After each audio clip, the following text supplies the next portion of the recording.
పంచబ్రహ్మలు.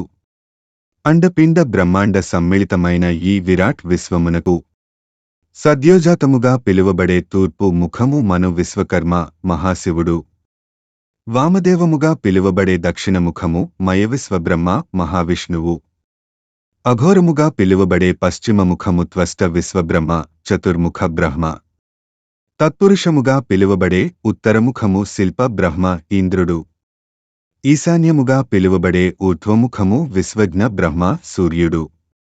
పంచముఖములుగా ఉద్భవించిన వీరిని పంచబ్రహ్మలు అంటారు. ఇలా పంచాననముగా పిలువబడే ఈ మహా విశ్వమును సృష్టించిన శ్రీ విరాట్ విశ్వకర్మ ఈ ప్రపంచాన్ని ఉద్ధరించడానికి ధరించిన అవతారమే కాలజ్ఞానము కృతికర్త శ్రీ మద్విరాట్ పోతులూరి వీరబ్రహ్మేంద్రస్వామి.